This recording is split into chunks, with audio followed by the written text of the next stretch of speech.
La biodiversité, ça veut dire la grande variabilité du monde vivant. Donc la variabilité maintenant, c'est-à-dire la manière la plus simple, c'est de regarder les différentes espèces, en quoi elles se ressemblent, en quoi elles diffèrent, où elles sont situées, quel impact elles ont dans le monde, c'est-à-dire ce qu'on appelle finalement dans les écosystèmes.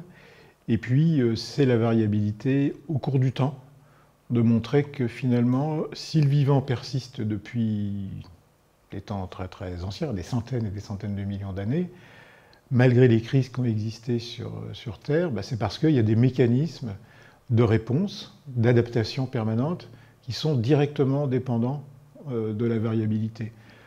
Ça, c'est la théorie de l'évolution qui l'explique très bien. À un moment donné, vous êtes très bien adapté à l'environnement parce que vous avez un caractère physiologique, une forme, une couleur qui colle bien avec ce qu'est l'environnement. Mais le temps d'après, si l'environnement est changé, votre avantage devient un handicap. Mais heureusement, il y en a un autre, pas loin, qui n'avait pas tout à fait la même forme que vous et qui, lui, du coup, va être avantagé. C'est comme ça que les espèces se sont maintenues et ont traversé les changements. Donc la biodiversité, pour moi, c'est comprendre que la diversité de tout, finalement, donc dans le monde vivant, c'est la diversité physiologique, comportementale, morphologique, mais peut-être qu'on peut étendre ça à d'autres domaines. La diversité, en fait, est la source du maintien à long terme.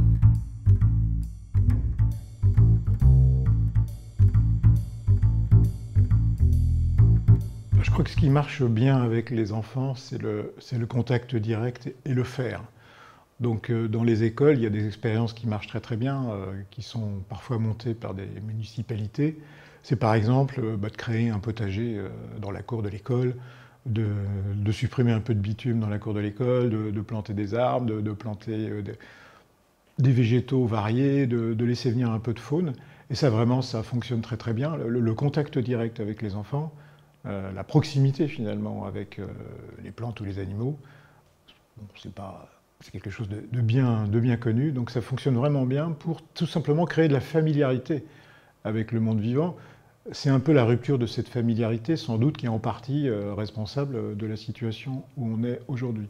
Donc moi, je crois vraiment qu'on peut faire des choses concrètes dans la cour de l'école, hein, manipuler tout simplement. Et puis après, sur la question de est-ce qu'il faut parler de la situation tendue sur la biodiversité? Est-ce que ça peut être anxiogène? Oui, bien sûr, ça peut être anxiogène, mais je crois que la solution, c'est de partir de cas concrets et justement d'agir pour réparer. Par exemple, si vous êtes en milieu urbain, dans votre commune, il y a peut-être un problème de diminution très très forte, très rapide des effectifs de moineaux.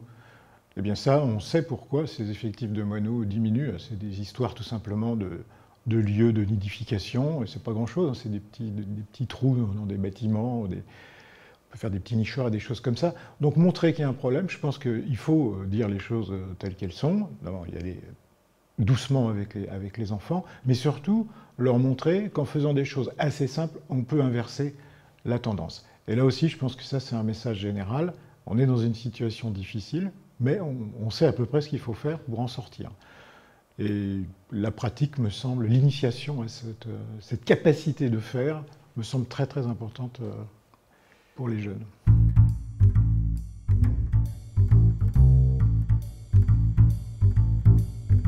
Bien sûr, c'est eux qui vont déterminer, qui vont façonner les années qui viennent, mais j'ai presque envie de dire qu'ils ont il y a un double intérêt à parler de ça à l'école.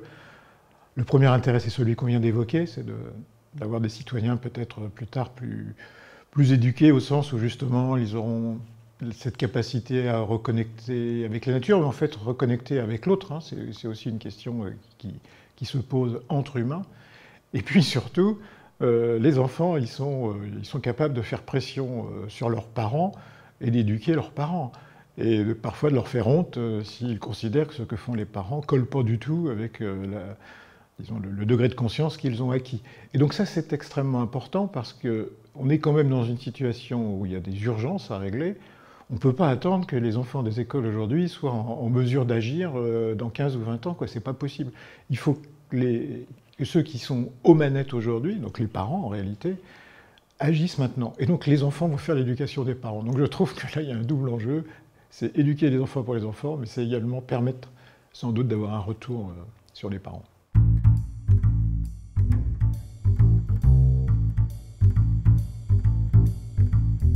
Si on veut engager cette transition de façon pertinente, la grande difficulté, c'est de s'approprier ce qu'on appelle le système complexe, des grands mots.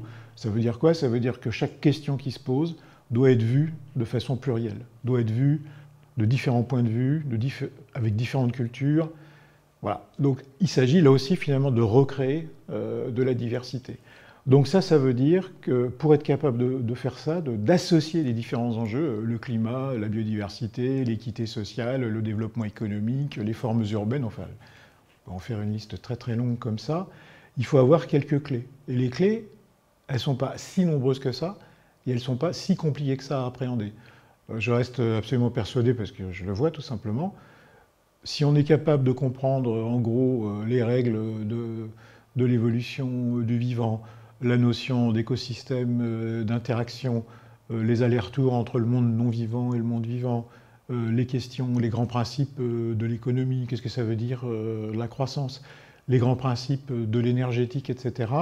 Je pense réellement qu'en un temps assez limité, on peut acquérir cette culture, les ordres de grandeur très importants. On entend tout le temps des chiffres qui sont manifestement faux, parce qu'on n'a pas une idée des ordres de grandeur. Donc les grandes lois, les grands principes, les ordres de grandeur, un petit peu dans tous les domaines, ça s'appelle de la culture générale, et je pense qu'après on est armé pour construire cette démarche intégrative. Donc ce qu'il faut faire, et d'ailleurs il y a des réflexions en cours dans les ministères là-dessus, mais ce qu'il faut faire vraiment, c'est lancer un grand programme de formation, donc avec des moyens importants, pour simplement communiquer cette espèce de culture de base commune qui permettra de vraiment, en tout cas, on sera en situation dans ces cas-là de pouvoir construire un dialogue sur la diversité et pour aller vers la transition, sachant que la transition, le but il est clair, c'est de rétablir la viabilité de la planète, mais il y a 36 000 manières de faire, y compris beaucoup de mauvaises manières qu'il faut essayer d'éviter.